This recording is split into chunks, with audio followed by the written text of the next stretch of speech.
मुक्त संचार गोठा शेतीच्या जोडीला पूरक असलेला पशुपालनाचा व्यवसाय आता शेतकऱ्यांचा मुख्य व्यवसाय बनू लागलाय। त्यामुळे छोटे मोठे शेतकरी मोठ्या प्रमाणात दुग्ध व्यवसायाकडे वळताना दिसत आहेत। हा व्यवसाय काळजीपूर्वक आणि आधुनिक तंत्रज्ञानाचा वापर करून केल्यास निश्चित फायदा शेतकऱ्यांना मिळवून देऊ शकतो। पश्चिम महाराष्ट्रातील दुग्ध व्यवसाय हा व्यावसायिक पद्धतीने करण्यात येतो आणि हा व्यवसाय शेतीसाठी एक उत्तम जोडधंदा आहे। दुग्ध व्यवसायामधून उत्पादित होणारे उपपदार्थ उदाहरणार्थ शेण, गोमूत्र हे सेंद्रिय शेतीसाठी अत्यंत उपयोगी स्रोत आहेत। शेणखताशिवाय शेती ही अशक्य बाब आहे। दुग्ध व्यवसाय करताना दुग्ध उत्पादक शेतकरी पारंपरिक पद्धतीने बंदिस्त गोठा पद्धतीचा वापर करतात। त्यामुळे त्या शेतकऱ्यांना अनेक समस्यांना सामोरं जावं लागतं। त्याला उत्तम पर्याय म्हणून मुक्त संचार गोठा पद्धत शेतकऱ्यांना वरदान ठरत आहे। या पद्धतीमुळे जनावरांचे आरोग्य, दूध उत्पादनात वाढ, प्रजनन क्षमता चांगली राहण्यास मदत होत आहे। बंदिस्त गोठ्यात स्तनदाह रोगाचा प्रादुर्भाव मोठ्या प्रमाणात होतो। माजाची प्रखर लक्षणं दिसत नाहीत। गाई म्हैशी शेणामुळे घाण होतात। गोठ्यामधून मोठ्या प्रमाणात शेण उचलून बाहेर टाकावं लागतं। त्यासाठी 10 गायींसाठी एक मजुराची गरज भासते। मुक्त संचार गोठा पद्धतीचा प्रात्यक्षिक या ठिकाणी आयोजित केलेला आहे। परदेशामध्ये सर्वच ठिकाणी उदाहरणार्थ अमेरिका असेल, नेदरलँड्स आहे, इस्रायलमध्ये सुद्धा मोठ्या प्रमाणात मुक्त संचार गोठा पद्धतीचा अवलंब केला जातो, ज्याला मॉडर्न लूज हाऊसिंग सिस्टीम म्हणतात। कृषी विज्ञान केंद्रात या ठिकाणी आपण या गोठ्याची उभारणी केली आणि त्यानंतर बऱ्याच ठिकाणी ज्या बंदिस्तमध्ये आपण जे गायी ठेवत होतो त्यानंतर आपण मॉडर्न लूज हाऊसमध्ये त्या गायी ठेवल्या। नंतर आपल्याला विशेष प्रकारचे फायदे या गायीमध्ये दिसून आले। विशेषतः गोठा पद्धतीमध्ये किंवा गायीचं संगोपन करताना लेबरचा खर्च, लेबर त्या ठिकाणी काम करण्यासाठी धगावत नाहीत किंवा दररोज शेण काढण्यासाठी लेबर मिळत नाहीत आणि त्यामुळे आपल्याला मुक्त संचार गोठा पद्धतीमध्ये दररोज आपलं शेण काढण्याची गरज नाही। त्याचप्रमाणे मुक्त संचार गोठा पद्धतीमध्ये आपण गायी सोडल्यानंतर त्या गायी त्या मुक्त राहतात, त्यांच्यावरील ताण कमी होतो। त्याचप्रमाणे जेव्हा त्यांना पाणी प्यायचं असेल तेव्हा त्यांना पाणी मिळतं। त्याचप्रमाणे त्यांना ज्यावेळेस आराम करायचा असेल त्यावेळेस त्या गादीमध्ये जाऊन त्या आराम करू शकतात व जेव्हा त्यांना सूर्यप्रकाश पाहिजे असेल त्यावेळेस त्या सूर्यप्रकाशामध्ये फिरू शकतात। आणि विशेषतः रात्रीच्या वेळेस गायीच्या शरीरातील जी काही उष्णता आहे ती उष्णता बाहेर पडण्यासाठी त्या गायी मोकळ्या जागेमध्ये जाऊन बसतात। त्यामुळे रात्रीच्या वेळेस त्यांच्या शरीरातील जी काही उष्णता आहे ती उष्णतासुद्धा बाहेर पडते।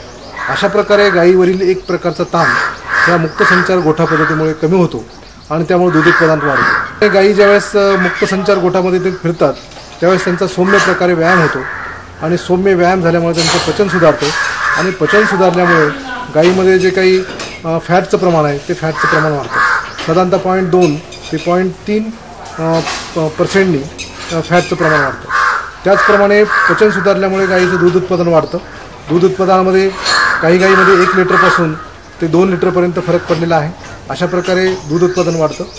आपल्या शेतामध्ये वाया जाणारा जो काही काडी कचरा आहे, पाचट आहे, गव्हाचं काळ असेल किंवा भाताचा पेंडा असेल हे शेतकरी जाळून टाकतात। तर त्यामुळे हे जे काही गव्हाचं काळ, भाताचा पेंडा आपण गादी म्हणून या मुक्त संचार गोठा पद्धतीमध्ये वाढू शकतो। त्यामुळे गायीची ज्यावेळेस लघवी खाली पडते तर ती लघवीतील जी अन्नद्रव्ये आहेत ती अन्नद्रव्ये सगळी या काडी कचऱ्यामध्ये शोषून घेतली जातात आणि त्यामुळे काडी कचऱ्याचं जे काही उत्तम प्रतीचं कंपोस्ट खत तयार होतं आणि कंपोस्ट खताचं उत्पादन आपल्याकडे साधारणतः 10 गायी असेल तर आपल्याकडे 20 ट्रेलर कंपोस्ट खत मिळत असेल तर त्या ठिकाणी आपल्याला 30 ट्रेलर कंपोस्ट खत मिळतं। म्हणजे जवळपास 50% या कंपोस्ट खताचं उत्पादन वाढतं आणि त्यामुळे आपल्याला उत्तम प्रतीचं कंपोस्ट खत मिळतं। गायीची जी काही लघवी आहे त्यानंतर शेणातील जो ओलावा आहे तो ओलावा पूर्णपणे या काडी कचऱ्यामध्ये शोषून घेतला जातो आणि त्यामुळे गायी ह्या स्वच्छ राहतात, कोरड्या राहतात। गायी ह्या कोरड्या ठिकाणी बसतात, अस्वच्छ ठिकाणी बसत नाहीत आणि त्यामुळे गायीमध्ये जो मस्टायटिस होणारा रोग आहे त्या मस्टायटिस होणाऱ्या रोगाचा प्रादुर्भाव कमी होतो।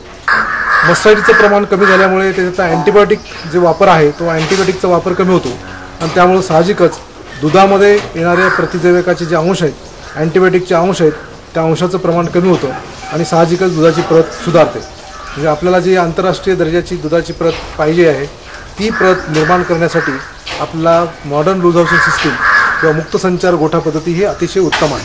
कारण एकूणच औषधांचा खर्च ह्या मुक्त संचार गोठा पद्धतीमध्ये आपल्याला कमी होणार आहे।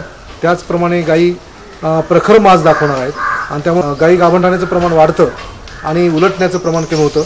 कारण गायीचा व्यायाम होत असल्यामुळे गायी मुक्त संचार गोठामध्ये फिरत असल्यामुळे ज्या माझावर आलेल्या गायी आहेत त्या गायी इतर गायीवर उडतात, माउंट होतात आणि त्यामुळे आपल्याला माझावर आलेली गाय सहजासहजी ओळखता येते. आणि त्यामुळे माज ओळखण्याचं हे जे काही कार्य आहे ते आपल्याला सकाळी 15-20 मिनटं आपण गोठ्यामध्ये राऊंड मारल्यानंतर किंवा संध्याकाळी 6-7च्या दरम्यान आपण गोठ्यामध्ये राऊंड मारल्यानंतर आपल्याला माझावर आलेली गाय ही सहजासहजी ओळखता येते. मुक्त संचार गोठा कसा कराल? एका गाय किंवा म्हैसीसाठी 125 चौरस फूट मोकळी जागा ठेवावी. गोठ्याच्या छताखाली 65 ते 70 चौरस फूट प्रति गाई म्हैशीसाठी जागा असावी. छताखाली आणि मोकळ्या जागेमध्ये पाचट किंवा गव्हाचे भुसकट, ऊसाचे पाचट हे टाकून घ्यावं. त्यामुळे मुक्त संचार गोठ्यातील जनावरे स्वच्छ राहतात. गाई म्हशींना उठता बसता त्रास होत नाही. गाई म्हशींचे शेण, गोमूत्र पाचटावर पडल्यामुळं रोग आणि गोमूत्रातील ओलावा हा शोषून घेतला जातो. मोकळ्या जागेमध्ये किंवा शेडमध्ये एखाद्या ठिकाणी पाण्याची व्यवस्था करावी. गाई म्हशी मोकळ्या जागेत फिरतात त्यामुळे त्यांचा सौम्य प्रमाणात व्यायामही होतो. मोकळ्या जागेमध्ये खरारा करण्यासाठी ग्रूमिंग ब्रश बसवावा किंवा बाभळीच्या लाकडाचा सूट उभा करावा. त्यामुळे गायी स्वतः खरारा करून घेऊ शकतात. मुक्त संचार गोठा पद्धतीचे फायदे. मुक्त संचार गोठा पद्धतीमुळे गायीचे 2 लिटर प्रतिदिन प्रति गाय दूध उत्पादन वाढतं. मुक्त संचार गोठ्यामुळे संकरित गायी म्हैशींना सौम्य प्रमाणात व्यायाम मिळतो. त्यामुळे अपचन, बद्धकोष्ठता, पोटफुगी यासारख्या आजारांचे प्रमाण कमी होते. त्यामुळे उपचारावरील खर्चही कमी होतो आणि पचन सुधारल्यामुळे दुधातील फॅट स्निग्धता 12% वाढते. माझावर आलेल्या गाई म्हैशींचा माज सहज ओळखता येतो. गाई म्हशी गाभण राहण्याचं प्रमाण यामुळे वाढते. मुक्त संचार गोठ्यामध्ये बेडिंगसाठी पाचट, पालापाचोळा, गव्हाचं भुसकट, भाताचा पेंढा, साखर कारखान्यातील राख ही वापरल्यामुळे शेणखतात 36% वाढ होते. गाई म्हशी स्वच्छ राहतात. सडांना कासेला इजा होत नाही. गोठा ओला राहत नाही. गाई म्हशी पाचटाच्या गादीवर बसतात. त्यामुळे दगडी कास रोगाचे प्रमाण कमी होते. परिणामी एकूणच मजुरावरील खर्च 50% कमी होतो. केव्हीकेच्या माध्यमातून डॉक्टर जाधवांनी आम्हाला एक प्लॅन काढून दिला गोठ्याचा. तर ते काढून दिल्यानंतर तिथं त्या पद्धती जागेवर म्हणजे सिस्टीम पाण्याची वगैरे अटॅच केलती. एकूण माझा 26/100चा गोठा आहे. तर ते 4 कंपार्टमेंट आहेत. तर त्यानंतर मग ते सुद्धा थोडं म्हणजे हे होत गेलं. मास्टाडिक्सा वगैरे ह्याचा प्रॉब्लेम यायला लागला. जागेवर गाय झाल्या तसं त्या नख्याचा प्रॉब्लेम यायचा.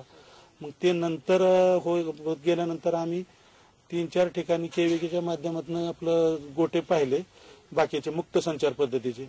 मग तसा आम्ही ते प्लॅन करून त्या पद्धतीचा गोठा ते इतका त्याचा फायदा मिळू लागला की साधारण दुधात सुद्धा आपल्याला जे पहिलं प्रमाण होतं, एखादी गाय 18 लिटर देत असली तर त्याचं 2 लिटरचं तरी तिच्या वाढत गेला. ते वाढत गेल्यानंतर आणि गाय स्वतःच्या ह्याच्यावरती जे मुक्त संचार पद्धतीचे म्हणतात, जसं माणसाला कसं हवेशीर वाटतं तसं गाय जिथं बसायचं तिथं व्यवस्थित स्वच्छ जागा असेल तिथं ती गाय बसू शकते. तिला वाटेल तसं तिचं ते अंग वगैरे हलवू शकते. जे कंपोस्ट खत आहे ना ते आम्ही त्याच्यावर पाचट सारखं मल्चिंग करत राहतो. मग ते आम्हाला पहिला जे आहे ते साधारण 50 ते 60 ट्रॉली खत मिळायचं. त्याच्यानंतर मग हे कंपोस्ट चालू केल्यानंतर 110 ते 15 ट्रॉली आम्हाला ते कंपोस्ट खत मिळू शकते. मुक्त गोठ्यात सोडल्यामुळे गायींचं आजारी पडण्याचं प्रमाण जवळजवळ 90 ते 95% कमी येते. आणि दुसरी गोष्ट म्हणजे गायींचं असं कंपाऊंडमध्ये मुक्त गोठ्यात फिरल्यामुळे व्यायाम चांगला होतो. त्याच्यामुळे आरोग्य अगदीच चांगलं राहतं. आणि गायींना मुक्त गोठ्यात असल्यामुळे आपण पाणी दावत नाही. एकाही गायीला पाणी दावं लागत नाही. स्वतःच्या इच्छेनुसार गाय पाणी पिऊन येते. तो आपला एक म्हणजे लेबरचा त्रास वाचतो आणि शेण काढायचं पूर्णपणे वाचतं. जे आपण शेतीत पाचट जातो ते पाचट जर आपण ह्या मुक्त संचार गोठ्यात जर टाकलं तर एका गायपासून 1 टेलर आपल्याला जास्तीत जास्त वाढीव शेणखत मिळते. त्याच्यामुळे आपला एक वाढीव नफा मिळतो. आणि दुधाचा जर विचार केला तर एका गाय मागं दररोज 2 लिटर दुधाची वाढ होती. आणि 0.5% फॅट वाढल्यामुळे आपले 1-1.5 रुपये आपला दुधापासून एक वाढीव दर मिळू शकतो. आणि गाय मुक्त संचार गोठ्यात असल्यामुळं गाय वेळेवर माल दाखवतात आणि 2 वेतातले अंतर निश्चितच 2 वेतातील अंतर कमी होतं. गावात आम्हाला फार कष्ट गुरांच्या बाबतीत जास्त व्हायचं. पाणी पाजावं लागायचं, बादलीने ह्याने त्याचा जास्त त्रास व्हायचा. त्यामुळे काही काळानंतर आम्ही गोठा इकडे रानात आणला.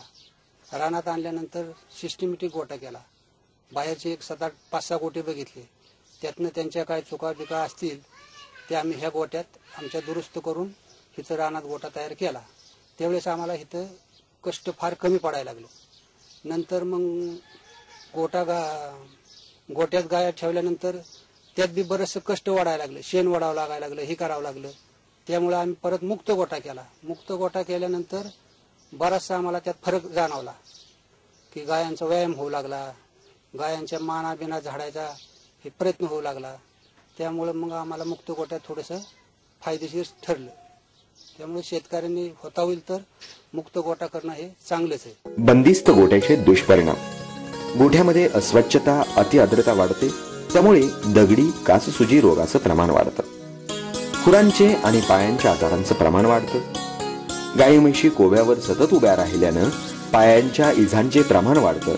गाई म्हशींच्या गोठ्यामध्ये शेण उचलण्यासाठी मजुरावर जास्त खर्च होतो. 10 जनावरांमागे 1 मजुराची आवश्यकता असते. नवीन युवक वर्ग शेण काढणं, गाई म्हशी धुणं, गोठ्यातील स्वच्छता करण्यासाठी अनउत्सुक असतात. त्यामुळे मुक्त संचार गोठा हा शेतकऱ्यांना वरदान ठरत आहे. दुग्ध व्यवसायातील अनेक अडचणीवर मात करण्यासाठी आणि कमी खर्चात उत्पादन वाढविण्यासाठी शेतकऱ्यांनी मुक्त संचार गोठ्याचा मार्ग अवलंबणं हे गरजेचेच आहे. बंदिस्त गोठा पद्धतीला फाटा देऊन मुक्त संचार गोठा पद्धती शेतकऱ्यांना अवलंबल्यास त्यांना आपल्या दुग्ध व्यवसायातून आर्थिक प्रगती साधता येईल हे निश्चित.